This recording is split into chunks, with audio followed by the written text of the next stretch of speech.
Corona की खौफनाक बीमारी की रोकथाम के लिए तैयार करदा कोविशील्ड वैक्सीन के मुज़र असरात की जांच कराने के लिए सुप्रीम कोर्ट में दरख्वास्त दायर कर दी गई है। इस दरख्वास्त में कोविशील्ड नामी वैक्सीन की जांच के लिए सुप्रीम कोर्ट की एक रिटायर्ड जज की निगरानी में all India institute of medical sciences यानी एम्स के डायरेक्टर की सदारत में तिब्बी माहिरीन की एक कमेटी तश्कील देने की हिदायत देने का मुतालबा किया गया है। एडवोकेट विशाल तिवारी ने यह अर्जी कोविशील्ड मैन्युफैक्चरिंग की जानिब से बरतानिया में वैक्सीन के मुज़र असरात को तस्लीम करने की खबरों के मंजर आम पर आने के बाद दायर की गई है। यह अर्जी 2021 में ज़ेर इल्तवा मफाद आमा की एक दरख्वास्त के पेश नज़र दायर की गई है। विशाल तिवारी ने अपनी दरख्वास्त के जरिए दलील में कहा है कि मरकजी हुकूमत को वैक्सीन मुआवजे का निज़ाम कायम करने और उन शहरियों के लिए वैक्सीन मुआवजे की अदायगी करने की हिदायत देने का मुतालबा किया गया है जो कोविड-19 वबाई अमराज के दौरान वैक्सीनेशन लगाने के नतीजे में शदीद माजूर हो गए और जो मर चुके हैं। दरअसल पिछले दिनों से कुछ रिपोर्ट्स सामने आ रही हैं और इन रिपोर्ट्स के मंजर आम पर आने के बाद लोगों में तशवीश भी पाई जा रही है। रिपोर्ट्स के मुताबिक कई लोग जिनका वैक्सीन जिन्होंने ली थी खून जम रहा है या फिर इसके अलावा दिल का दौरा पड़ने जैसे मामलात भी जिनमें इजाफा हुआ है और बेहोशी के वाक़यात भी मुसलसल बढ़ रहे हैं।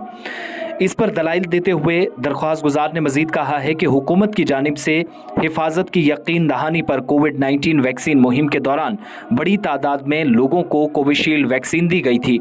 दरख्वास्त गुजार ने दरख्वास्त के अंदर लिखा है कि कोविड वैक्सीन लेने के बाद दिल का दौरा पड़ने का कोई ख़तरा नहीं है या है, इसकी भी तस्दीक होनी चाहिए और सरकार इस पर जवाब दे। जबकि बेहोश होने के वाक़यात में इजाफा हुआ है, यहाँ तक कि नौजवानों में दिल का दौरा पड़ने के कई केसेस रिपोर्ट हुए हैं। अर्जी गुजार के मुताबिक अब कोविशील्ड के डेवलपर की तरफ से भी बरतानिया की एक अदालत में दायर दस्तावेजात के बाद हिंदुस्तान में शहरियों की एक बड़ी तादाद को दी जाने वाली इस वैक्सीन के खतरात और ख़तरनाक नताइज के बारे में सोचने पर मजबूर हो गए हैं और इसलिए हुकूमत को फौरी तौर पर ज़रूरी कदम उठाने होंगे। हिफाजत और सेहत के मामले को तरजीह बुनियादों पर निपटाना होगा, इस बात पर जोर दिया गया है। आपको बताते चलें कि ये वैक्सीन जो कि न सिर्फ बरतानिया बल्कि यूरोप, अमेरिका समेत कई एक ममालिक में जिनमें भारत भी शामिल था, जिसने बरतानिया से मुतलका कंपनी से जिसको एस्ट्राजेनेका कहते हैं लाइसेंस हासिल करने के बाद कोविशील्ड वैक्सीन हिंदुस्तान में तैयार की। पुणे महाराष्ट्र के अंदर जिसको सरकार ने कॉन्ट्रैक्ट भी दिया, जिसने भारत के अंदर वैक्सीन तैयार की जिसको कोविशील्ड नाम दिया गया और इस इदारे का नाम सीरम इंस्टीट्यूट था। सीरम इंस्टीट्यूट की जानिब से तैयार करदा कोविशील्ड वैक्सीन दुनिया के कई हिस्सों में भेजी गई, जबकि हिंदुस्तान के अंदर भी लाखों लोगों ने टीके लगवाए।